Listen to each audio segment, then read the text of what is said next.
ఆయన నిత్యము జీవింప చేయవాడై ఉంటున్నాడు. నిత్యము కూడా ఆయన జీవింప చేయవాడై ఉంటున్నాడు.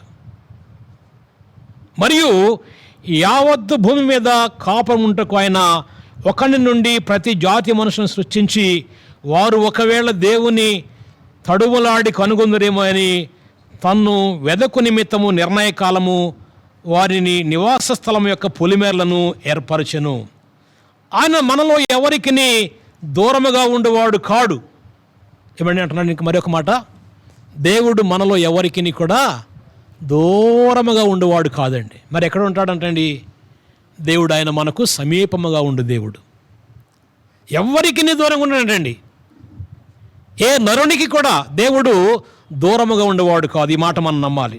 దేవుడు మరి ఎక్కడున్నాడు? మనకు సమీపముగా ఉండు దేవుడు, తోడుగా ఉండు దేవుడు. నేను మీకు తోడై ఉంటాను చెప్పినటువంటి దేవుడు. నేను ఇమ్మానుయేలు దేవుడు.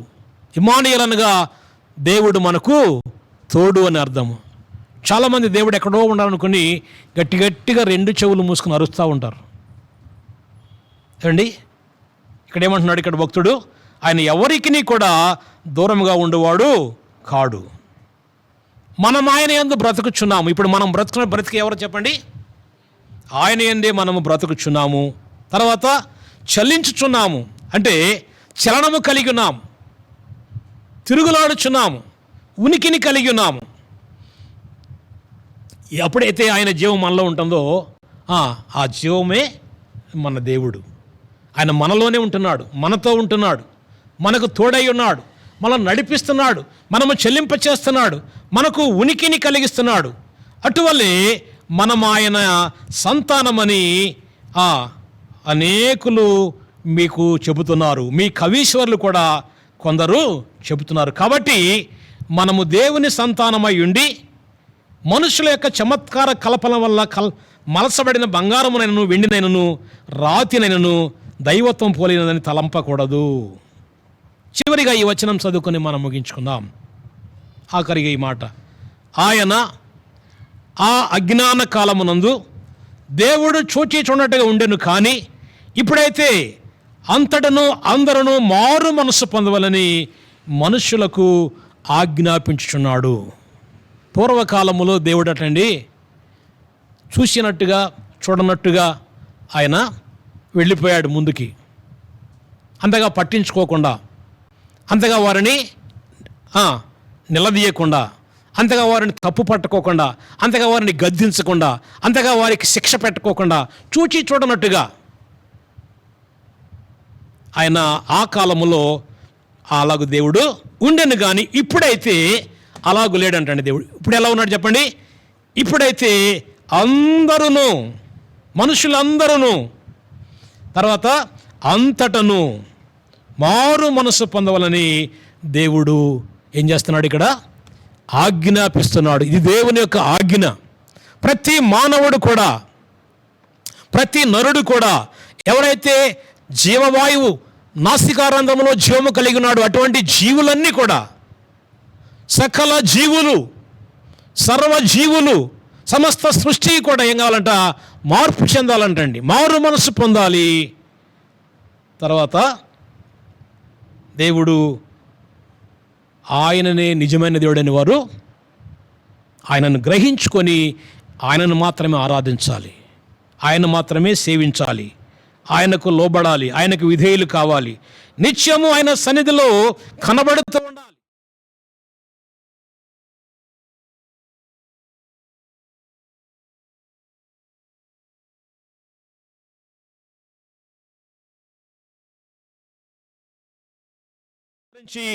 లోకమునకు తీర్పు తీర్చబోయే ఒక దినమును నిర్ణయించి ఉన్నాడు దేవుడు. మరి యొక్క సంఘటన కూడా మనకు తెలియపరుస్తున్నాడు పౌలు భక్తుని ద్వారా. దేవుడు అంటే ఒక దినమును లోకమునకు తీర్పు తీర్చటానికి, ఈ భూలోకమంతటికి కూడా మనుషులందరికీ నీతిని అనుసరించి భూలోకమునకు తీర్పు తీర్చబోయే ఒక దినమును దేవుడు నిర్ణయించాడు. ఎవరైనా ఒక్క మనుషుని చేత, తాను నియమించినటువంటి ఒక్క మనుషుని చేత, ప్రియమైన వారలారా, మన ప్రభువు దినమును గురించి ఇక్కడ భక్తుడు తెలియపరుస్తున్నాడు, ఒక దినం ఉన్నది, ప్రభు రాకడ దినము, భూలోకమునకు తీర్పు తీర్చే దినము. ఆ దినమున ప్రతి ఒక్కరు కూడా తీర్పులో నిలబడాలి. మృతుల్లో నుండి ఆయనను లేపినందున దీని నమ్ముటకు అందరికీ ఆధారము కలుగజేసి ఉన్నాడు. ఎవరంటే ఆ మనుషుడు?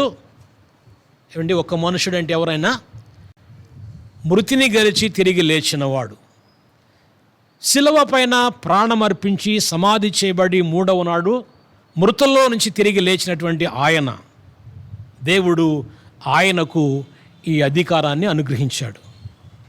అందరికీ కూడా భూలోకమంతటికి తీర్పు తీర్చడానికి ఆయన ఒక న్యాయాధిపతిగా ఈ లోకానికి వస్తున్నాడు. ఆయన ఎదుట అందరూ కూడా నిలబడాలి, నీతిని అనుసరించి నిలబడాలి. నీతిని అనుసరించి నడుచుకునే వారందరికీ కూడా ఆయన న్యాయముగా తీర్పు తీరుస్తాడు. ఈ లోకంలో న్యాయాధిపతులు చాలామంది ఉన్నారు, జడ్జెస్ ఉన్నారు, కానీ వారందరికీ పైగా ఉన్నటువంటి సర్వలోకపు న్యాయాధిపతి ఆయన. మొన్న ఎవరో మన తెలుగు ఆయన ఒక ఆయన ఎల్వి రమణ గారంట, ఆయన సుప్రీంకోర్టు న్యాయాధిపతిగా అయ్యాడు. ఆయన ప్రప్రథమంగా మన ఇండియా అంతటికి కూడా సుప్రీంకోర్టు న్యాయాధిపతి ఆయన, అన్నిటికంటే పై పోస్ట్ అయినది. ఆయన నిన్నగాక మొన్న ఇక్కడికి వచ్చినట్టున్నాడు మన రాష్ట్రానికి, హైదరాబాద్లో బస చేశాడట. మంచిదే, ఒక తెలుగువారు అన్నటువంటి ఉన్నత పీఠాన్ని ఎక్కడం మొదటిసారట. ఢిల్లీలో ఉన్నటువంటి సుప్రీంకోర్టుకి ఆయన సుప్రీం జడ్జ్. ఇలాంటి ప్రతి దేశంలో కూడా ఆ దేశానికి ఒక సుప్రీం జడ్జి ఉంటాడు. ఎన్ని దేశాలు ఉన్నాయి, అన్ని దేశాలకి. అయితే ఈ సుప్రీం జడ్జిలందరికీ పైన దేవుడు అత్యున్నతమైనటువంటి సర్వలోకమునకు న్యాయాధిపతిగా ఆయన ఉన్నాడు. వీళ్ళు తీర్చే న్యాయాలు కొన్ని అటు ఇటు ఉండొచ్చు, కానీ ఆయన న్యాయం తీరిస్తే ఏమాత్రం కూడా అది ఏమాత్రం కూడా లోపం ఉండదు.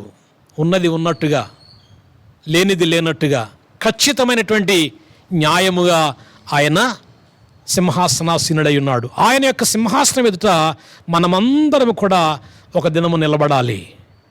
కాబట్టి తీర్పు దినమందు మరి ఆయన తీర్పు తీర్చేటప్పుడు మనము నీతిమంతునిగా మనము తీర్పు తీర్చబడాలి, నీతిమంతుని లెక్కలో మనము చేర్చబడాలి. అందుకొరకే మనం ఈ లోకములో నీతిగా బ్రతకడం నేర్చుకోవాలి. ఒక దినమున్నదని చెప్పి మనము గుర్తెరిగి దాని నుంచి ఎవరు దాగలేరు, ఎవరు తప్పించుకోలేరండి. అందరూ బ్రతికి ఉన్న వారు కానీ చనిపోయిన వారు కానీ, ఇప్పుడు మనం చెప్పుకున్నాం కదా, చనిపోయిన వారికి బ్రతికిన వారికి మధ్యలో వెళ్ళి నిలబడినప్పుడు అహరోను తెగులు ఆగిపోయింది. మంచిదే, చనిపోయినా పర్వాలేదు, బ్రతికి ఉన్నా కూడా ఇంకొక దినమును చనిపోతాం. ఈ బ్రతుకు అనేది శాశ్వతం కాదు, కానీ మనకు ఒక శాశ్వతమైనటువంటి లోకములోనికి తీసుకుని వెళ్ళడానికి దేవుడు ఒక న్యాయాధిపతిగా ఆయన రాబోచున్నాడు.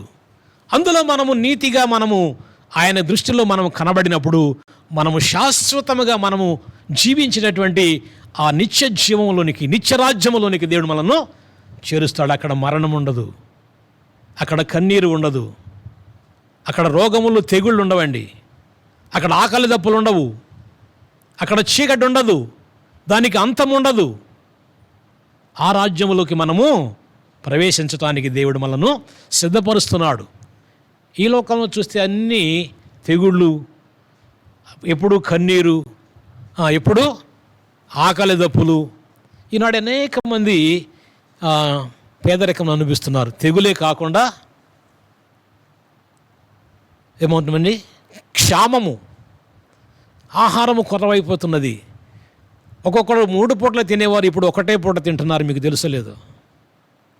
అనేక మంది ఉద్యోగాలు కోల్పోయి, వ్యాపారాలు కోల్పోయి, వారికి ఉన్నటువంటి పెద్ద పెద్ద బిజినెస్లు ఆగిపోయి, వారు వీరని భేదం లేకుండా అందరూ కూడా ఈనాడు పేదరికమును మన దేశము తాండవమాడుతున్నది.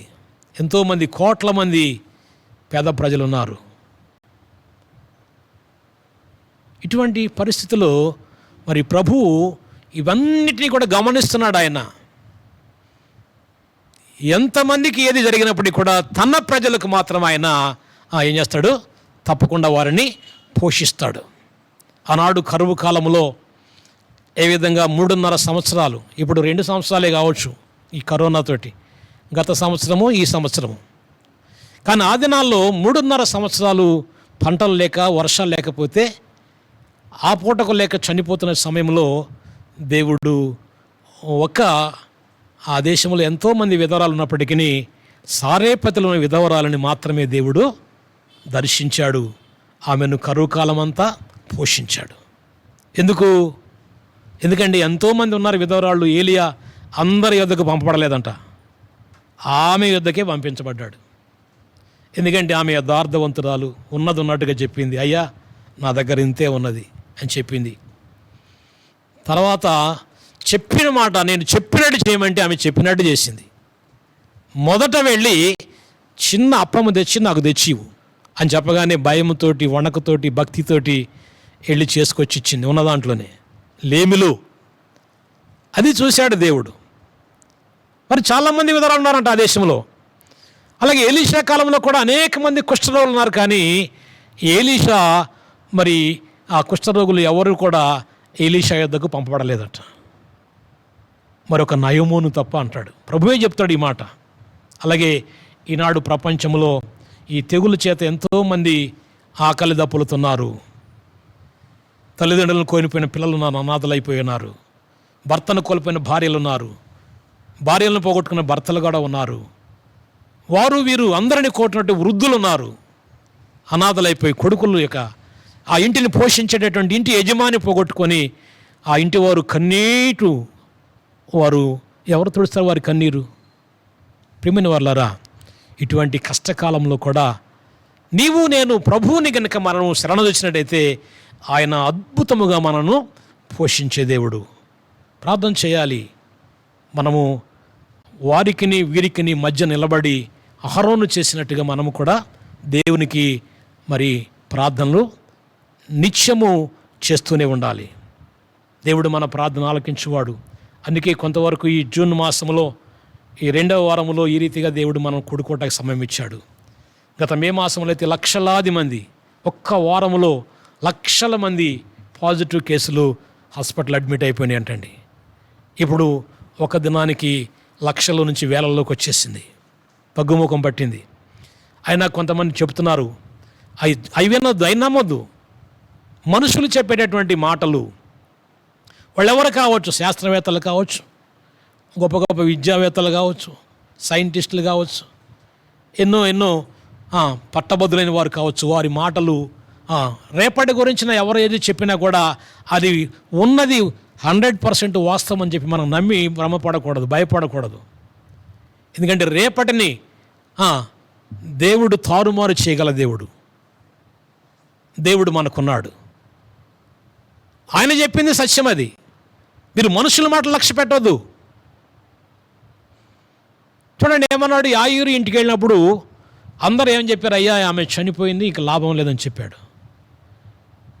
చెప్తే ఆమె లేదు, ప్రాణం ఆమెలో లేదు, ఆ చిన్న బిడ్డ అని చెప్తే నువ్వు వారి మాట లక్ష్య పెట్టవద్దని చెప్పాడు ప్రభు. ఏం చెప్పాడు? యాయూరికి వారి మాటలు లక్ష్య పెట్టవద్దు, ఈ చిన్నది నిద్రిస్తున్నది అని చెప్పాడు. అందరిని బయట పంపించాడు, నమ్మని వారందరినీ. ఆ ప్రకారంగా మనం వీరు చెప్పేటటువంటి ఈ యూట్యూబ్లోను, వాట్సాప్లోను అక్కడెక్కడ వచ్చే మెసేజ్లన్నీ విని చిన్నపిల్లలకు వస్తుందంట, ఇదివరకు ఊర్లో ఎక్కడో వచ్చేది మొదటి వేలు, ఇప్పుడు 2వ వేలు మీ వీధిలో వినబడి చనిపోయినా, 3వ వేలు వస్తుంది, మీ ఇంట్లో వినబడుతుంది అని చెప్పి ఒక ఆయన బయలుదేరి మధ్యన. మీ ఇంట్లో కూడా ఇంటికి ఒకటి చచ్చిపోతాడు. ఇది ఎప్పుడు 3వ ఇంకా తీవ్రంగా వస్తుంది అన్నాడు.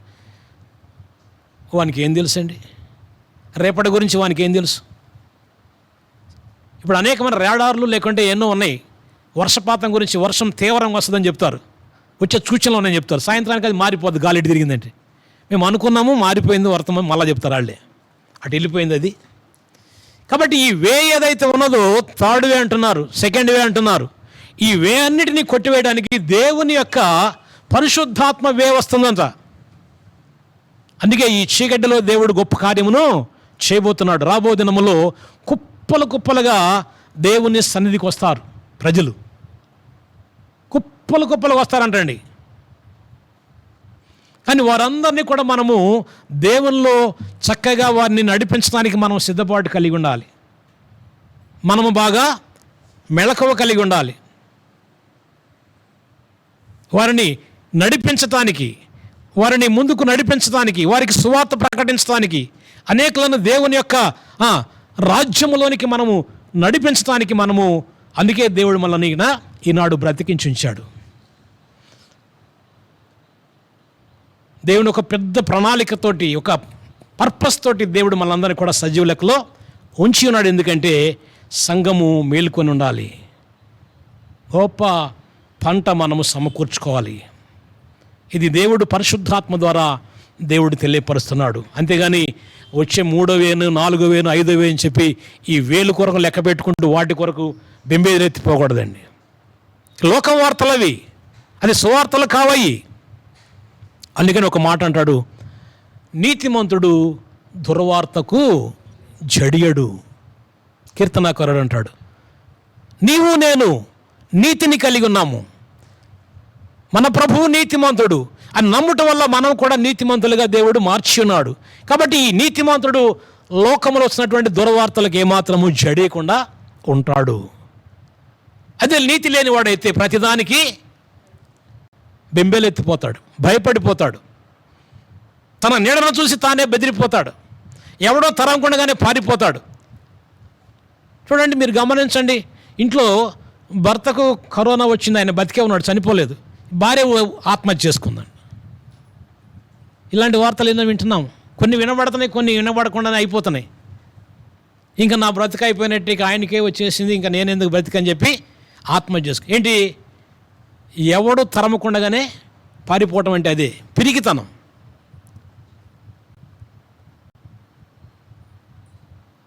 ఏది జరిగినప్పటికీ కూడా మనము ప్రభు వైపు చూసి మనము ముందుకు వెళ్ళాలి. ఏది జరిగినా ఆయనకు తెలియకుండా ఏది జరగదండి. ఆయనకు ముందే తెలుసు. ఇన్ని వెంట్రుకలు ఉన్నాయండి మన తలలో, ఇన్ని వెంట్రుకలు మనకు ఉన్నప్పుడు ఈ తల వెంట్రుకలు అన్నీ కూడా ఆయన లెక్కించి ఉన్నాడట. ఈ సంవత్సరం ఇప్పటిదాకా ఎన్ని రాలిపోయినా కూడా ఆయనకు తెలుసు, మిగిలిన ఎన్నో ఆయనకు తెలుసు.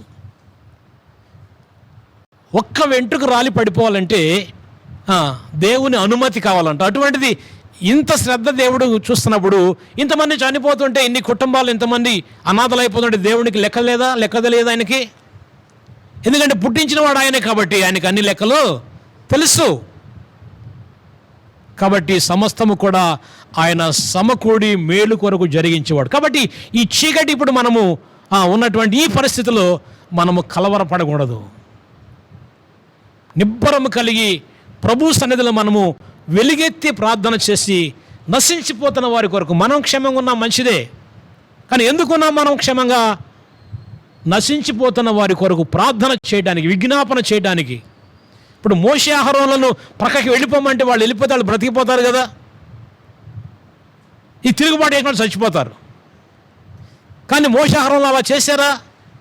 చేయలేదు. వాళ్ళు సాగిల పడ్డారు దేవుని దగ్గర, ప్రభు అలాగొద్దు నాయనా, అలాగూ చేయవద్దు అని దేవుణ్ణి బ్రతిమలాడుకొని దేవునికి దూపార్తిని పట్టుకొని ధూపం వేశారు. దేవుని కోపం అంతటితో ఆగిపోయింది. లేకుంటే లక్షల మంది కూడా అందరు కూడా మరి క్షణంలో నశించిపోయేవారే. దేవుడు మాట ఇస్తే మాట తప్పడు, అవునా? ఆయన మాట ఇచ్చిన మాట తప్పడు. కానీ తన భక్తులు ప్రాధేయపడుతున్నప్పుడు, మాటి మాటికి వారు గోజాడుచున్నప్పుడు వారిని బట్టి ఆయన ఏం చేస్తాడు? తన మాటను వెనక్కి తీసుకుంటాడు. ఆయన ప్రార్థన చేసుకుందాం, ముగించుకుందాం. దేవునికి మహిమ కలుగునుగాక. మనం ఆరాధిస్తున్న దేవుడు ఎంతో శక్తిగల దేవుడు అండి, సామర్థ్యము గల దేవుడు, సమస్తము కూడా ఆయన చేయగల దేవుడు. ఆయనకు అసాధ్యమైనది లేనే లేదు. చచ్చిన వారిని కూడా ఆయన తిరిగి బ్రతికించే దేవుడు, చనిపోయి తిరిగి లేచిన దేవుడు ఆయనే. కనుక ఆయనకు మరణం అంటే ఏమాత్రం కూడా ఆయనకు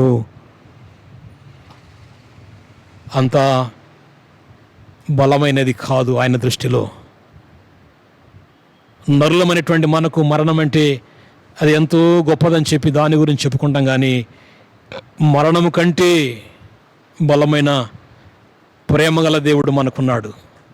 ఓ మరణమా నీ ముల్లెక్కడా, ఓ మరణమా నీ విజయం ఎక్కడని మరణమును ఎదిరించి ఓడించి మృతి చేసి ఆయన సజీవుడిగా తనను తాను ప్రత్యక్షపరుచుకున్న దేవుడు. ఇంత గొప్ప దేవునిని మనం ఆరాధిస్తున్నాం, కలిగి ఉన్నాము. ఈ సువార్తను మనం ఇంకా ప్రజలకు ప్రకటించడానికని చెప్పి దేవుడు నిన్ను నన్ను భూమి మీద సజీవ లెక్కలు ఉంచాడు. ప్రార్థన చేయాలి, విజ్ఞాపన చేయాలి, గోజాడాలి, పట్టుదలతో ప్రార్థన చేయాలి. ఇంత గొప్ప ప్రజలు ఉన్నటువంటి దేశంలో నిన్ను నన్ను దేవుడించాడు. 139 కోట్ల మంది ప్రజలు ఉన్నారంటండి దాదాపుగా. ఒకవేళ పోయిన వారు పోతే 1 కోటి తగ్గుతారేమో. ఇన్ని కోట్ల మంది ప్రజలలో ఇప్పటికి రక్షణ పొందిన వారు అందులో ఒక 5% ఉన్నారేమో తెలియదు. కొందరు బహిరంగంగా నమ్ముతున్నారు, కొందరు అంతరంగంగా కూడా నమ్మిన వారు ఉంటున్నారు. ఇదేమైనప్పటికీ ఇంకా కోట్ల మంది మిగిలినారు మన దేశంలోనే. వారి ప్రజల యొక్క రక్షణ భారమును దేవుడు సంఘానికి, బయట దేశం సంగతి తర్వాత ముందు మన దేశంలో మనము ప్రభువుకు మనము ప్రాకులాడాలి. ప్రభు పాదాల దగ్గర మనము విజ్ఞాపనల కర్తలాగా ఉండాలి. అందుకని నా పేరు పెట్టబడిన నా ప్రజలు తమను తాము తగ్గించుకొని నన్ను వెదకి తమ చెడు మార్గం విడిచిపెట్టుకొని ప్రార్థన చేసిన యెడల నేను వారి ప్రార్థన విని వారి ప్రార్థన ఆకాశము నుండి ఆలకించి మొదట వారి పాపమును క్షమించి వారి దేశమును స్వస్థపరచనన్న దేవుని వాగ్దానం ఉన్నది. మొట్టమొదట మనం బ్రతకాలంటే, మొట్టమొదట మనం స్వస్థత పొందాలంటే, రోగము నుంచి మనం విడుదల పొందాలంటే ముందు పాపము క్షమించబడాలి. అందుకని కుమారుడా నీ పాపము క్షమించబడని చెప్పి అప్పుడు నువ్వు లేచి నీ పరుపెత్తుకు నడవమని చెప్పాడు ప్రభు. పాపం అడ్డముగా వస్తున్నది. జీవానికి మరణానికి మధ్యలో పాపం ఉన్నది. పాపమే మరణమునకు తీసుకొని పోతుంది. ఎప్పుడైతే నీ పాపాన్ని విడిచిపెట్టుకుంటావో అప్పుడు నీవు తక్షణమే నీవు జీవంలో ప్రవేశిస్తావు. ఈ సువార్త అందని ప్రజలకు మనము సువార్త ప్రకటించాలండి. సంఘంలో ప్రతి ఒక్కరూ ఒక సువార్తకులుగా లేవాలని చెప్పి దేవుడు ఆశపడుచున్నాడు. మీరు నేను ఎల్లప్పుడూ వినువారు మాత్రమే ఉండిపోకుండా ప్రభువుని అన్యజనుల మధ్యలో మనము ప్రకటించాలి, ప్రార్థన చేయాలి. పరమ తండ్రి మీకు స్తోత్రము నాయనా. ఈ నూతన మాసంలో 2021 నాయన ఇంకా జూన్ మాసంలో మా తండ్రి ఈ 13వ తారీఖులను ప్రవేశపెట్టారు. దైవమా నీకు వందనాలు చెల్లిస్తున్నాం తండ్రి. గత ఏప్రిల్ నాయన మరి మాసంలో మేము ఇక్కడ ఆలయంలో కూడి ఆరాధించాము. తిరిగి మే మాసం అంతా కూడా నాయన మరి ఆలయములు మూసివేయబడి ఉన్నవి. తిరిగి నాయన ఈ 2వ వారంలో మళ్ళీ ఈ రీతిగా కూడుకోవటానికి మీరు ఇచ్చినటువంటి అవకాశాన్ని బట్టి, మీరు తెరిచిన ద్వారాన్ని బట్టి మీకు వందనాలు. ఇంకా రాబో కాలంలో అన్ని దేవాలయములు, పరిశుద్ధ దేవుని ఆలయములు నాయన తెరవబడి అనేక మంది ప్రజలు నాయన స్వేచ్ఛగా స్వాతంత్రముగా నీ సన్నిధికి వచ్చి నిన్ను ఆరాధించటానికి, ఈ నామాన్ని నాయన కొనియాడి ఘనపరిచి హెచ్చించటానికి మీరు ఈ మార్గమును నాయన మీరు సరళం చేయమని ప్రార్థన చేస్తున్నాము. ప్రతి విధమైన ఆటంకము యేసు క్రీస్తు నామములో తొలగిపోవునుగాక. మా దేశం పైన ఆవరించినటువంటి చీకటి తొలగిపోవునుగాక. తెగులు ఆగిపోవునుగాక. సంపూర్ణముగా మా తండ్రి తెగులు నాయన ఆ యొక్క జీరో అగునుగాక. నాయన తిరిగి మరలా అది రాకుండునుగాక నాయన. ఎందుకంటే మీరు ఒక్కసారి స్వస్థపరిస్తే అది ఎప్పటికీ అలాగే ఉంటుంది నాయన. ఆనాడు భక్తునటువంటి ఎలీషా ఆ నీటి ఓటను బాగు చేసినప్పుడు అది నేటి వరకు కూడా అది అలాగనే ఉన్నదని చెప్పి లేఖనంలో రాయబడి ఉన్నది. అలాగే మీరు కూడా ఈ తెగులును ప్రభు మీరు స్వస్థపరిచినప్పుడు అది మరలా తిరిగి రాదు. ఏ అలా రాదు, ఏ వే రాదు. అలాంటి శక్తిగల దేవుడు నాయన మీరు నిలిపివేయండి. సంపూర్ణంగా దాన్ని అణిచివేసి ప్రజలకు నెమ్మది కలగచేయండి, రక్షణ కలగచేయండి, మారు మనసు కలగచేయండి. ఈ కాలంలో తండ్రి అందరూ అంతటా మారు మనసు పొందినట్లుగా మీరు ఇచ్చిన సమయాన్ని బట్టి మీకు వందనాలు చెల్లిస్తున్నాము. నాయన ఈ వాక్యము నాయన మా యొక్క హృదయాల్లో నాటింపచేయండి, నీరు కట్టి ఫలింపచేయండి. నాయన నీకే మహిమ చెల్లిస్తున్నాము. ప్రభువైన యేసుక్రీస్తు నామములో అడిగి వేడుకొనుచున్నాను తండ్రి, ఆమేన్. లేచి ఒక